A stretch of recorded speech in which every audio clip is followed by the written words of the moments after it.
ça enregistre pour un nouvel épisode d'OVNI. Salut Ilan, comment vas-tu?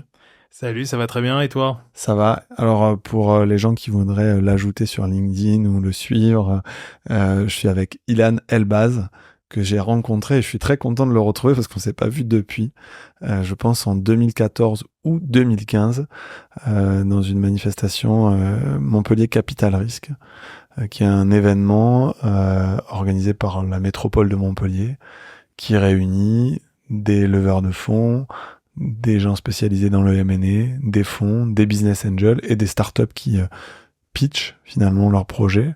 Et donc, moi, je crois que c'est le moment dans ma vie où je commençais à devenir business angel, où je découvrais ce nouvel univers et je connaissais pas grand-chose.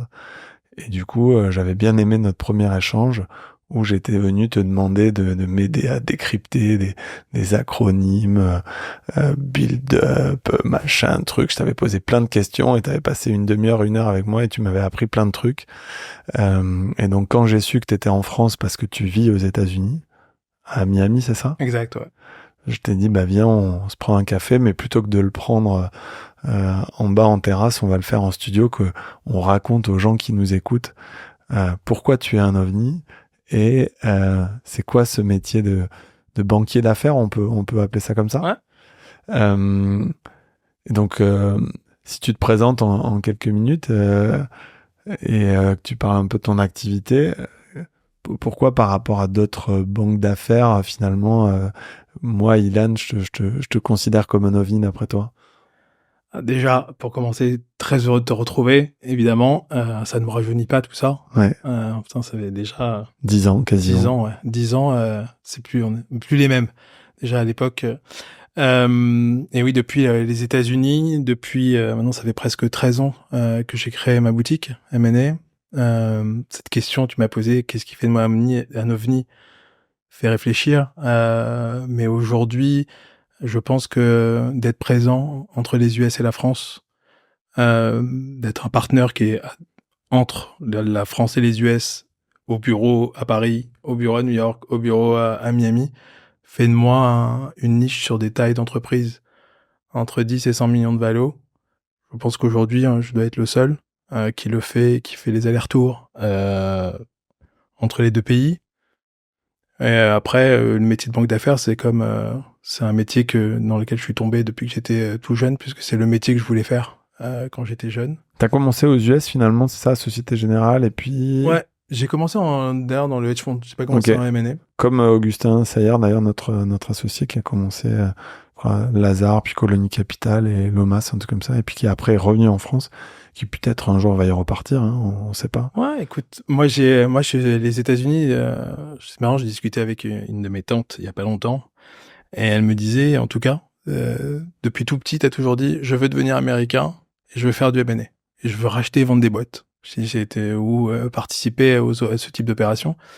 Et s'il y a un truc que j'ai réussi, et j'en suis un peu fier aujourd'hui, peut-être qu'il fait moi un ovni, c'est quelqu'un qui a des goals quand il est tout jeune, et j'ai essayé d'atteindre ces goals-là en devenant, je suis devenu américain il y a un an, et je fais le métier que j'aime.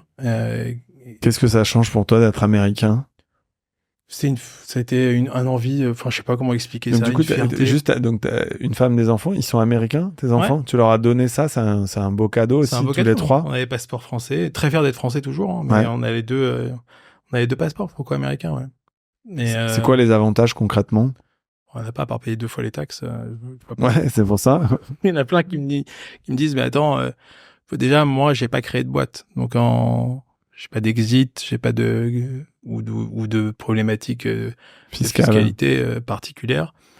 Mais honnêtement, j'ai toujours eu l'idéologie du rêve américain, cette envie-là. Ouais, donc envie Tout d'embrasser en ce gardant. pays, d'en apprendre les codes et de devenir Exactement, avec les finalement... plus et les moins de chaque pays, de chaque code. Aujourd'hui, voilà, ça, c'est, je pense, voilà. Si tu me tu définissais fais ton sur, mix et en fait ça fait quelque chose ça crée ma d'unique un différence, en peu, fait, voilà. Ok. aujourd'hui, et c'est ce qui fait, que je suis unique et que je suis différent, quoi. Écoute, je te blâme pas hein, de pas avoir fait tes devoirs et de pas avoir écouté nos podcasts avant, mais je te recommande l'épisode numéro 3 de Manhattan à Paris, comment devenir un ovni du VC, Augustin Sayer, et comme ça, tu connaîtras les le deux, rencontrer surtout. voilà, managing Faut que partner faut que tu me le présentes. Et j'arrête là la page de promo, désolé, je suis à bonne école là-dessus, Mathieu, on t'embrasse. Et, et donc, l'épisode 3, c'est ça. voilà. Et donc, Je suis l'épisode numéro combien, moi? je sais pas, Ah, d'accord. 14 ou 15. En fait, en fonction de la qualité de l'épisode, je les sors Sur un plus ou numéro, moins ça. tard. Voilà, c'est ça. Et donc, T'as de la chance, alors. écoute, est-ce que déjà juste tu peux nous raconter, parce qu'on a je pense une audience qui est assez généraliste, Ouais. qui vient apprendre, écouter, comprendre ce métier du VC. À quel moment finalement un banquier d'affaires est appelé par un fonds? Comment vous travaillez avec les fonds? Parce que tu as des fonds avec qui tu as des relations privilégiées. Et peut-être pour parler de ta boutique, c'est vrai que moi j'aime beaucoup les entrepreneurs et les entrepreneurs sous toutes leurs formes. Et donc c'est pour ça que je t'ai toujours apprécié en tant que banquier d'affaires, parce que c'est ta boutique. C'est toi qui l'as développé. T'as vendu combien d'entreprises? Enfin, t'as participé à la session 60 de combien? opérations. 60 opérations au cours des dernières années. Donc ça fait 5-6 dossiers par an C'est ça, quasiment. exactement. C'est impossible d'en prendre plus. À la taille que je veux avoir aujourd'hui, non. Parce que les gens, ils veulent toi. C'est très lié à ta personne. Pourquoi? C'est lié à la... Ouais, bah parce qu'aujourd'hui, quand tu vends une boîte, aujourd'hui, notre métier, c'est pas de la finance. Notre métier, c'est matchmaking. C'est de trouver le bon fonds pour la bonne entreprise. C'est de trouver la bonne acquéreur pour la bonne session. C'est ça. Et tu crois pas que tout ça va être de plus en plus digitalisé par des espèces de marketplace, des plateformes sur lesquelles tu retrouveras d'un côté les besoins des acquéreurs et des gens qui souhaitent acheter Bah, c'est déjà le cas aux US. Donc, c'est déjà le cas aux US. Aux US, si je te raconte un peu l'histoire de mon arrivée aux US, parce que entrepreneur, quand je suis parti et que j'ai commencé, après avoir passé une partie de ma carrière chez Cambon, et que j'ai décidé de monter ma boutique, donc de devenir un entrepreneur d'ailleurs du M&A, parce que monter sa boîte avec toutes les problématiques, et c'est ça aujourd'hui qui me rapproche des entrepreneurs qui me font confiance, c'est que quand on parle d'employés, quand on parle de problématiques fiscales, URSSAF, bon, je suis un entrepreneur aussi, j'ai les mêmes problèmes. Donc finalement, tu partages ces problématiques, et c'est ça qui fait la différence. Et donc, pour revenir, quand je suis parti aux US, en me disant, ouais, je vais ouvrir la même chose, il y en a pas. Il n'y a pas de boutique M&A de cette taille-là. Je vais ouvrir un US-US. Je voulais pas faire au début, j'étais pas du tout sur une niche franco-US. J'étais sur une niche vraiment US-US. Je suis arrivé, j'ai recruté, j'ai ouvert, j'étais hyper content. Puis à un moment, je me dis, mais pas de dossier, j'arrive pas à comprendre. Soit c'est des dossiers très venture, et aux États-Unis, le venture pur, on apprécie plutôt que l'entrepreneuriat, il n'y a pas de notion, c'est pas du tout éduqué dans le sens où un fonds te reçoit un dossier M&A, il y a un problème avec l'entrepreneur. Un dossier venture, pardon. Ouais, d'accord. Il y a un problème avec, c'est pas du tout organisé comme en France.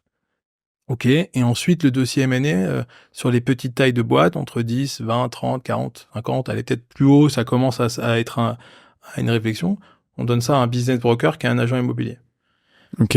Qui comprend pas trop les bidas, qui comprend pas les chiffres, qui fait des dossiers et qui envoie. Et comme aux États-Unis, t'as pas d'expert comptable qui certifie, que t'as pas de CAC, t'as pas de certification des comptes obligatoires, donc t'as des comptes qui sont faits d'une manière, comment on appelle ça, d'une manière simple et qui dépend de ce que tu lui donnes comme info. Ok. Tu peux ne pas vérifier les comptes et en réalité, t'as plein de boîtes comme ça, l'agent, oui, ma boîte fait 10 millions d'EBITDA, vous savez ce que c'est l'EBITDA, comment ça se calcule? Oui, c'est ça. Et en fait, tu rentres dedans et tu te rends compte finalement que pas du tout ça, qu'il y a beaucoup de chiffres qui sont faux, ils sont double bookés, donc c'est pour ça que c'est... Donc le métier de banquier d'affaires, selon toi, est encore plus nécessaire côté US que côté français, où là, effectivement, tu as une réglementation, tu as beaucoup plus de choses qui font... C'est pas la réglementation, c'est l'éducation. C'est l'éducation. Les Américains sont pas éduqués à utiliser un banquier d'affaires. Ok. Parce que les banques d'affaires descendent pas sur les petites tailles. Ils font que les gros deals. Les gros deals, pour nous, le small et le mid. Ouais, je comprends, ok. Donc du coup, il y a un manque d'éducation. Ok, celui qui a vendu ma maison, il peut me vendre ma boîte. Bon, c'est un peu généralisé de dire ça, c'est un métier différent. Et donc ouais, 2 ans, galère... les jeunes là-bas, les employés qui ont fait du M&A, qui sortent de grandes écoles, etc., ils sont pas du tout non plus formatés pour travailler. Nous, on a une formation en France qui est différente. avec des gens qui ont fait des stages, quand ils rentrent en première année ou en deuxième année chez toi, ils comprennent comment faire un mémo, ils comprennent. Bon, donc t'as essuyé les plâtres Comme tout entrepreneur fait quand il arrive. Comme tout entrepreneur, c'est-à-dire définition un peu du marché cible, trouver un peu ses marques jusqu'à effectivement avoir ce positionnement cross-border. Qui a apparu grâce à un deal où un entrepreneur français aux États-Unis à Miami me dit Ilan, je veux vendre ma boîte en France. Et là, je fais ah oui, mais écoute, il me dit mais c'est génial, t'es là, t'as une équipe de prod en France, c'est top. Okay. Et donc donc du coup, j'ai vendu sa boîte en France. Et là, du coup, est né, en fait, finalement, cette idée de cross-border avec et après, du coup, on a fait avec d'autres entrepreneurs européens, évidemment, pas français. On a fait du Suède, on a fait Italie, on a fait plein de différents pays avec des nationalités différentes. Et cette cross-border a commencé à fonctionner dans ce sens-là. Et inversement, dans l'autre sens, tu avais des fonds qui ont commencé à me dire, attends, mais t'es présent aux États-Unis, ça nous intéresse, on voudrait du coup faire du build-up pour nos participations en France, comment on pourrait travailler ensemble. Et là, du coup, j'ai compris quel devait être mon business model, c'est que au lieu de vendre les boîtes qui ont les mauvais chiffres, c'est si tu te mets à l'achat sur ces boîtes-là et que tu as compris qu'elles sont mal expliquées, etc., mais il y a des bonnes affaires à faire en réalité. Parce que quand on t'annonce un EBITDA, que tu fais l'audit et que tu sais de toute façon que tu vas pas trouver les chiffres qui t'ont dit, bah du coup, tu trouves de bonnes affaires à faire. Ok, donc en fait, tu as été donc finalement quelqu'un qui a chassé, qui a trouvé des opportunités pour d'autres. Et en fait, ton modèle économique par rapport à ton métier d'avant chez Cambon a un peu évolué ou ça a toujours finalement été le même métier? C'est toujours le même métier, c'est un métier de commission. Un métier de service, un métier de matchmaking. Évidemment, c'est la base de notre métier, c'est de savoir faire un modèle, de savoir faire une valorisation, de savoir faire. Enfin, si tu sais pas faire ça, c'est même pas la peine de faire un métier. Mais si on est là depuis 15 ans ou 20 ans, maintenant je fais ce métier, c'est qu'on sait le faire. C'est comme un jour, un de mes clients disait, c'est comme un peintre. Si je vois un peintre et qui sait pas peindre, bah, c'est la même chose pour moi. Je l'estime de même chose. C'est-à-dire qu'il y a une base qui est obligatoire. Et à partir de ce qui fait vraiment notre métier, c'est d'être capable de réfléchir et de la stratégie en disant celui-là, il va avec celui-là. Et c'est là où c'est là où j'ai fait mes meilleurs deals, en fait. C'est quand j'ai réfléchi à qui elle avec qui. Et quelle boîte devait racheter celle-là. Moi, j'ai ce souvenir d'un de mes souscripteurs dans un fonds qui me dit, je pensais pouvoir vendre ma boîte 80 millions et j'ai fait appel à un banquier d'affaires qui, justement, a mieux réfléchi que moi aux acquéreurs potentiels. Qui a su les mettre en compétition, qui a su nous décharger, parce que c'était une boîte familiale, un peu de l'émotionnel, etc. Et au final, il a vendu sa boîte 170 millions. Et à ce moment-là, tu comprends vraiment le rôle d'un banquier d'affaires. Toi... Tu viens de le définir. Hein. C'est-à-dire qu'aujourd'hui, j'ai appris ça. Tu l'apprends pas dans les grandes banques, parce que dans les grandes banques, tu fais pas ça. Tu l'apprends dans des banques entrepreneuriales, tu l'apprends parce que on n'a pas un métier de banquier d'affaires. Encore une fois, je reviens sur le mot matchmaker. C'est vraiment ça, c'est de trouver le monde, de mettre en concurrence. J'aime pas le mot auction process, mais c'est ça en réalité, c'est de trouver qui va payer. C'est pour ça qu'on te demande quelle est la valeur de ma boîte. Regarde, là, t'as un exemple. Non, mais la valo, on sait bien que ça soit dans le seed, en venture capital ou à la sortie, que les valorisations ont une part d'irrationnel. On a fait un épisode, il y a quelques semaines, je crois qu'il est sorti il y a même quelques jours, avec Tristan Morel, le fondateur d'Oumiami. Et Tristan te dit, à un moment donné, la valorisation, elle est plus sur un multiple d'EBITDA, etc. Elle est sur la valeur d'une usine, du truc qu'on a construit et de ce que les gens sont prêts à payer à un instant T. Exactement. Et même dans le venture aussi, c'est à un moment où tu te dis, c'est quoi la valo? Finalement, c'est le pourcentage que tu vas prendre et qu'est-ce que tu vas laisser à l'entrepreneur pour qu'il se lève tous les matins, qu'il soit motivé pour continuer jusqu'à la prochaine levée qui va encore le rediluer. Donc ton métier, c'est de trouver la bonne équation entre offre, demande, rareté, personnalité. Il y a des fonds qui matchent pas avec d'autres personnes. Il y a des fonds qui matchent mieux avec des personnalités que d'autres. Est-ce qu'il n'y a pas un gap culturel entre la France et les États-Unis? Comment tu fais pour mettre à niveau les entrepreneurs français vers les États-Unis ou justement que les Américains comprennent un peu l'environnement français? Moi, tu le sais, on vient d'une aventure dans les télécoms qui a été rachetée par un opérateur américain qui avait fait 37 acquisitions avant de débarquer en Europe. Et ils ont commencé par la France, mais c'est vrai que ça les effrayait un peu. À l'époque, je sais pas si tu te souviens, je crois que c'est Arnaud Montebourg avait fait passer une loi où tous les acteurs un peu stratégiques, dont on faisait de la fibre optique et du data center, devaient quand même envoyer leur dossier à Bercy pour que Bercy vérifie qu'il n'y ait pas un intérêt stratégique et ils pouvaient quasiment bloquer la vente. C'est la fameuse époque où on avait eu, je crois, Dailymotion, Yahoo qui avait été à moitié bloqué par ça. Comment tu gères, toi, justement, ces différences culturelles et tu t'assures de faire en sorte que ça fonctionne bien? Justement, en fait, je me mets un peu en intermédiaire. Je fais vraiment mon rôle d'intermédiaire. Et des fois, un exemple d'un dossier où un Américain vient me voir, Miami, me dit, écoute, j'ai un problème avec un fonds français, c'est une catastrophe. On m'a dit que tu savais faire ce métier-là. On n'arrive pas à se mettre d'accord. Je vais les attaquer, ça va pas. C'est pas possible. Comment il trouve ce mec-là? Comment il vient de voir? C'est la réputation qui te Banquier, précède? C'est mon banquier, il lui dit, qui est américain, il lui dit, c'est marrant, j'ai un Français qui fait ce métier-là. Donc là, c'est vraiment. Je pense pas qu'à Miami, j'ai une réputation particulière. Peut-être dans le milieu français, French Tech, tout ça, oui, mais pas dans le milieu américain pur. Ouais, la French Tech, c'est un bon exemple. Je sais que tu as pas mal œuvré pour que la French Tech se développe, notamment à Miami. Toi qui viens finalement de la banque et de ce métier de banquier d'affaires, quel regard tu portes sur l'évolution de cette French Tech sur ces 10 dernières années? Comment tu t'as vu évoluer la scène tech? C'est quoi un peu ton avis là-dessus? T'as été porté par ça, toi, par l'écosystème qui a grossi énormément? J'ai fait de la tech un peu, mais j'en ai pas fait uniquement parce que ça a été toujours, quand je suis parti de chez Cambon, j'ai voulu faire des différents, parce qu'il y a un truc qui me passionne vraiment, c'est de faire différents métiers, différentes boîtes, différentes typologies d'entrepreneurs, différentes typologies d'acquéreurs, parce que j'aime bien apprendre d'autres univers. Donc dans tes 60 boîtes, c'est quoi? Il y a combien de parts? 50% de tech et 50%? Des trucs, et 50%, ça peut être une marque de fringues, ça peut être de l'hôtel, ça peut être vraiment différent. J'essaie de varier les plaisirs. Mais non, la French Tech, si tu veux parler de la French Tech aux US, de toute façon, ça fait bien plus longtemps que ça a augmenté, parce que je me rappelle, moi, j'ai fait le premier concours à l'époque avant qu'Hollande dise que c'était une priorité de partir aux US.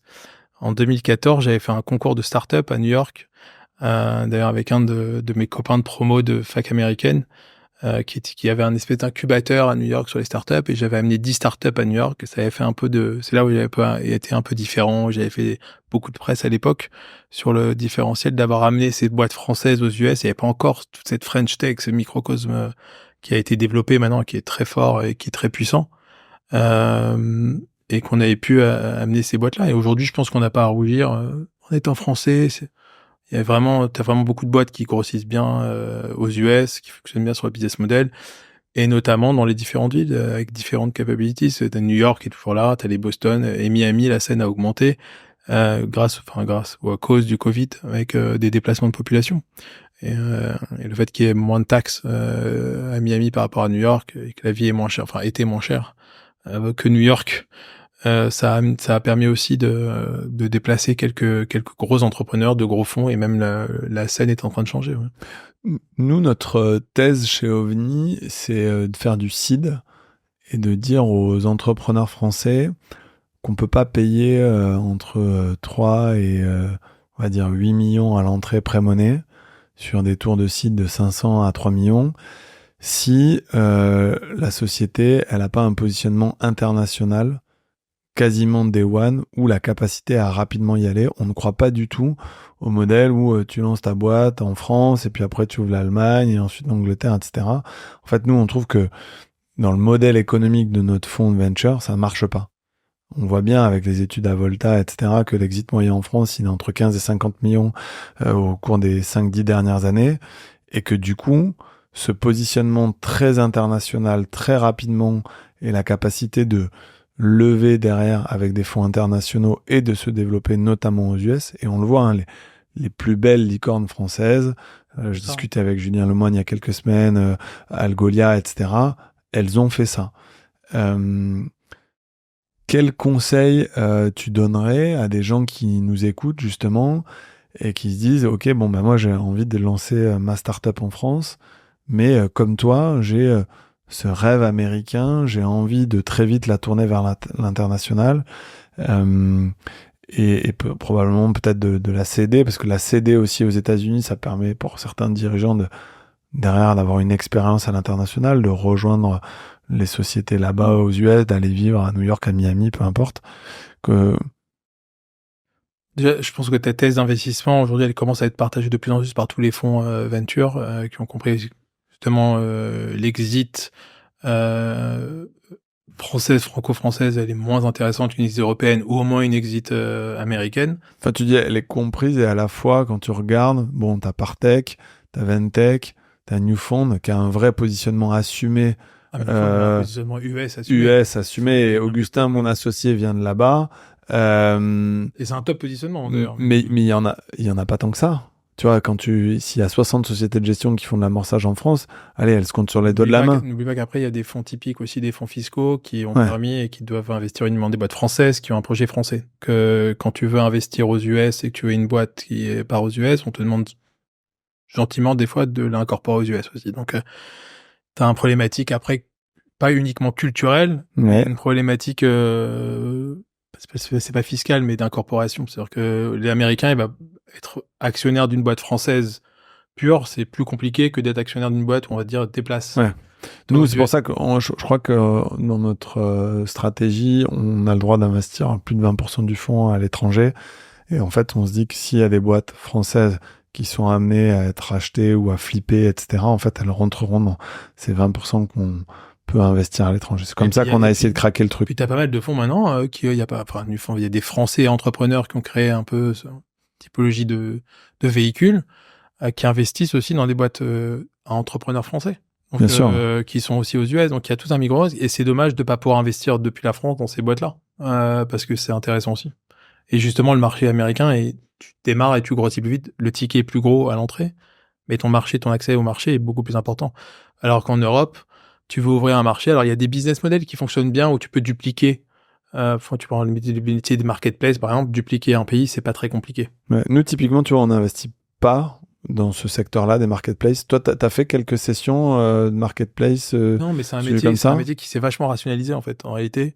Et aujourd'hui, tu commences à avoir des métriques, même au niveau des grosses margines, qui commencent à être positives, parce que c'est quand même des métiers de volume, en réalité. Et donc, je pense qu'il y a, je pense que ça reste quand même, le tout Amazon fonctionne pas. On essaie de se déamazoner. Ouais. Et je pense que du coup, tu vas avoir des acteurs qui vont se consolider. Il va y avoir sur des niches spécifiques de métiers, ça va être intéressant. Pour étudier un dossier dans ce domaine-là. Ok. Il y a peut-être des choses intéressantes. Nous, on n'y va pas sur l'aspect marketplace parce qu'on dit, ok, il y a quelques années qu'il y a eu quelques gros succès sur ce secteur-là. Aujourd'hui, tu vois, aujourd'hui, la barrière à l'entrée pour lancer des marketplaces, elle est quand même beaucoup plus basse qu'il y a quelques années.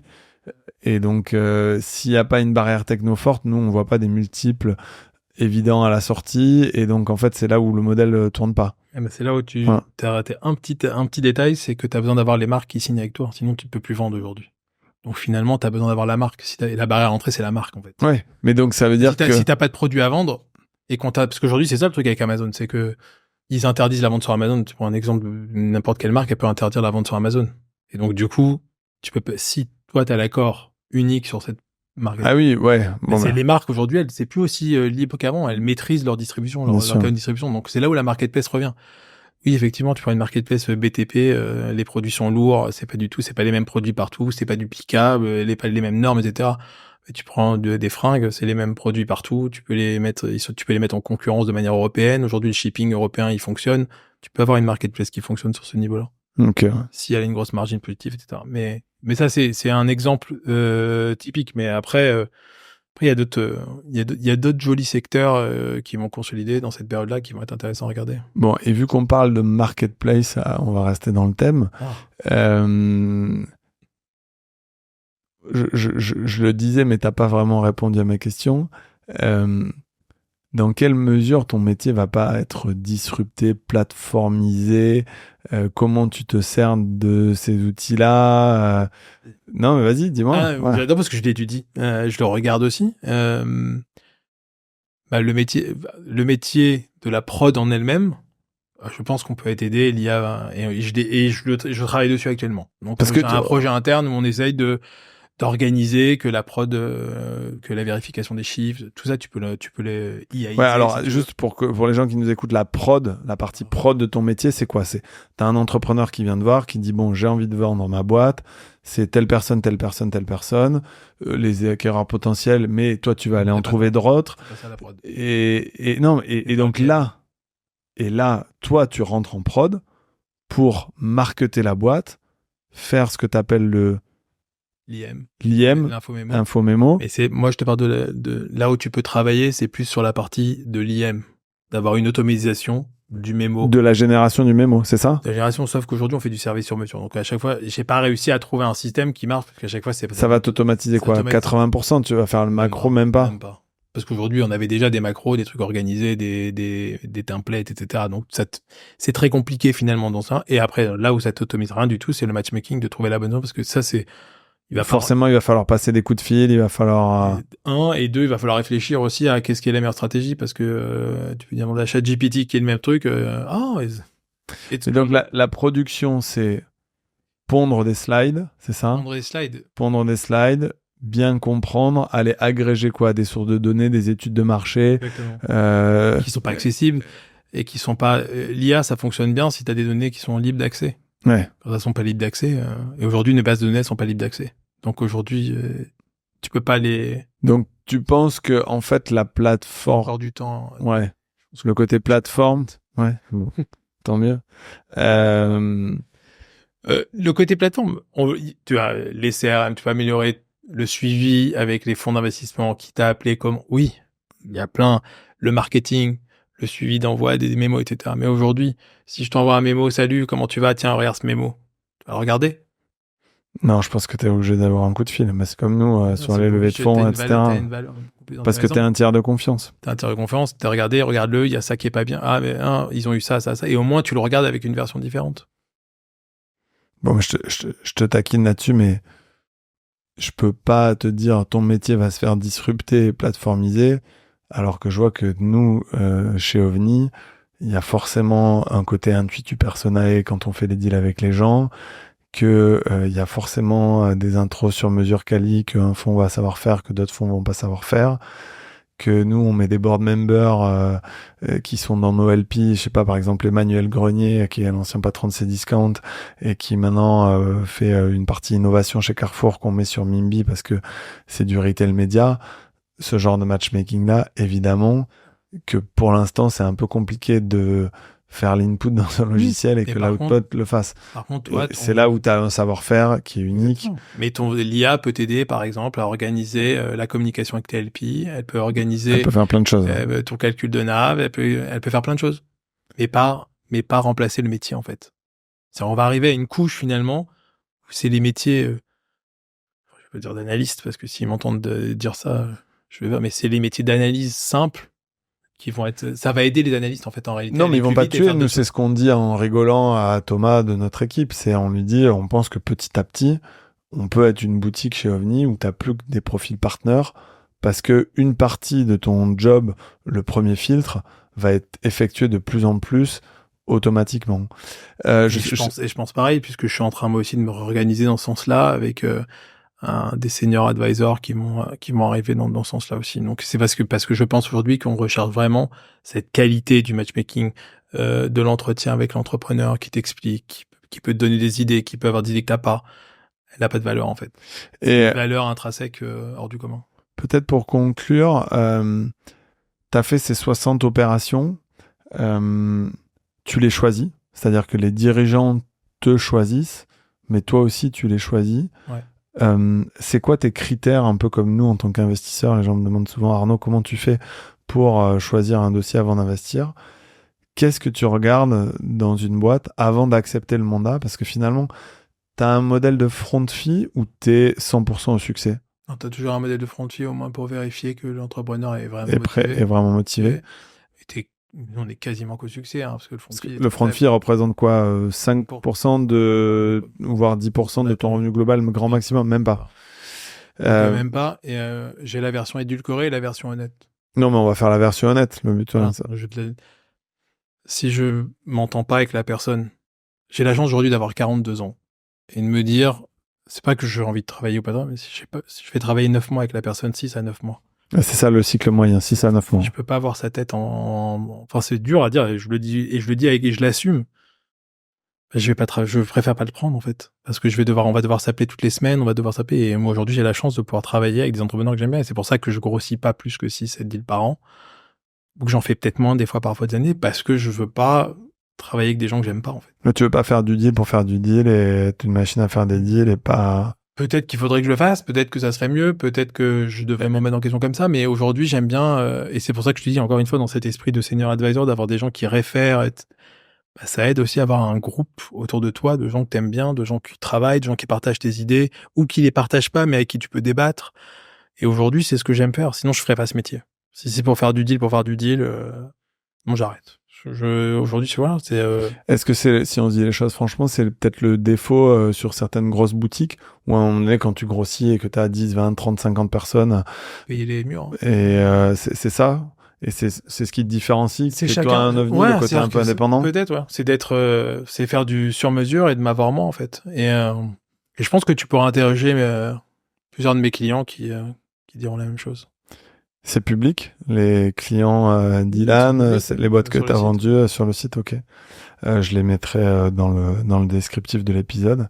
Qu'est-ce que tu as envie de donner comme conseil pour terminer là-dessus aux gens qui nous écoutent et qui connaissent pas bien ce métier de la banque d'affaires? Est-ce que, tu vois, moi j'ai beaucoup donné à mes étudiants de Sciences Po un guide qui a été publié par l'AFIC sur la lettre d'intention et d'investissement, où en gros tout est expliqué hyper bien en détail avec c'est quoi des ratchets, comment ça applique les liquid pref quand elles sont participating, non participating, etc. Demain, quelqu'un veut se lancer dans ce métier-là, tu lui dis d'aller lire quoi comme bouquin ou comme blog, ou c'est quoi les podcasts qu'il faut écouter en dehors de l'une autre? Non, c'est marrant. Donc une session presque parfaite. Non, on peut en parler. Donc pourquoi pas, mais l'idée, c'est marrant parce que je pense qu'on arrive après un moment à un âge où on a envie aussi de rendre, de donner. C'est marrant parce que je le fais aussi. J'interviens parfois à l'université de Miami où je vais speaker sur des cours spécifiques de M&A. Et j'aime bien expliquer aussi aux étudiants, donc on partage un peu cette idée-là. Je pense qu'aujourd'hui, t'as tellement de choses en ligne que tu peux avoir accès, où tu peux avoir des idées, où tu peux avoir... je pense surtout ce qu'il faut dire à un entrepreneur qui veut vendre sa boîte ou qui veut faire une levée de fonds, c'est que il y a plein d'options possibles dehors et qu'il faut surtout choisir quelqu'un avec qui on va passer 6, 8 mois, 6, 9 mois. Et il faut qu'il s'entende bien avec la personne et qu'il part du fait qu'il y a des gens qui sont, si elles sont là de notoriété publique depuis 15, 20, 30, j'en sais même plus. Il y a différents, voilà. Je pense donc tu lui dirais, ne fais pas une liste de 3 personnes, mais rencontre peut-être 10 banquiers d'affaires différents. Toi référencé. Et fais ta due deal, quoi. Fais ta due deal. Fais une due deal, mais non plus ne rencontre pas 15 banquiers, ça sert à rien. Ça sert à rien. Et si un entrepreneur, vraiment autour de lui, il a d'autres entrepreneurs qui ont déjà eu des idées. Et aujourd'hui, ton métier, toi, il est drivé quasiment que par le bouche à oreille, c'est-à-dire que tu fais quasiment pas de démarchage. Non. Et c'est depuis des podcasts, mais ouais. Non, mais écoute, c'est cool. Je sais pas ce que ça, mais non, mais ouais, du bouche à oreille, parce que si en réalité on te recommande parce qu'on a passé un bon moment avec toi. Alors tu rigoles quand tu dis on a passé un bon moment, ça fait combien de temps, mais quand tu vends en général la partie la plus chère de l'entrepreneur. Écoute, tu l'enrichis, et puis c'est pas ça. Et puis surtout, ils apprennent avec toi la vente de leur boîte. Ils sont le nez dans le guidon, dans leur boîte tout le temps. Donc tu es une source finalement de quelqu'un extérieur qui va leur apporter des idées différentes. Ouais. Écoute, moi, c'est un peu notre ADN aussi, c'est que moi, j'ai fait une saison de boîte où je les ai accompagnés depuis leur première levée jusqu'à l'ouverture de leur bureau aux US, en passant par un LBO, un OBO, puis on les a vendus à un grand groupe. Et donc au final, comment tu veux te séparer de ces entrepreneurs? Enfin, tu crées un lien fort. En fait, c'est des amis maintenant. C'est plus. Tu crées un lien fort parce que tu as travaillé sur quelque chose de très personnel pour eux. Ok, écoute, merci d'être venu partager ça. Effectivement, j'espère que s'il y a des gens qui t'écoutent dans le cadre du podcast OVNI, peut-être que dans quelques mois, quelques années, ils se souviendront de cet échange qu'on a eu 10 ans après notre première rencontre à Montpellier et qui feront appel à toi. Mais je je suis convaincu que effectivement nos métiers se plateformisent, qu'il y a des outils qui vont sortir, mais qu'à la fin de la journée, on est dans l'humain, qu'il y a une partie de la décision d'investissement, de la décision de prendre un mandat qui repose sur autre chose. Et cette autre chose, pour moi, c'est la réputation, c'est ce qui va se dégager d'une personne, les valeurs, enfin, et c'est vrai que je suis hyper concentré là-dessus en amorçage pour identifier tous les signaux faibles qui font que, comme tu dis, moi, c'est pas 6 mois, c'est pas 9 mois, c'est plutôt 5 ou 10 ans que je vais passer avec l'entrepreneur, et que si à un moment donné, je le sens pas, s'il y a un doute, il y a plus de doute, et il faut pas que je fasse le deal, quoi. C'est top. Et donc, c'est quelque chose que je pense en début de carrière, quand on s'est croisés, j'ai peut-être pas assez écouté. Et puis quelques millions d'investissements après, des succès et des échecs, tu apprends à un peu plus écouter, et c'est ce qui fait de toi un meilleur investisseur ou un meilleur banquier d'affaires. Donc c'est cool. Écoute, merci d'être venu prendre ce café ensemble chez Causa et en studio. Ravi de compter dans la communauté OVNI, un banquier d'affaires cross-border à qui j'espère j'aurai à pousser des belles levées en série A, B ou des sessions de boîte avec les sociétés du portefeuille qui ont des ambitions très internationales. Eh ben merci. En tout cas, t'as pas perdu la petite flamme au fond des yeux que je connais chez beaucoup d'entrepreneurs et que j'ai plaisir à retrouver chez toi quelques années après. Cool, merci d'être venu partager ton parcours, et puis on mettra en lien de ce podcast quelques ressources utiles pour les gens qui s'intéressent à la banque d'affaires et au M&A. Merci beaucoup. À bientôt, salut tout le monde, au revoir.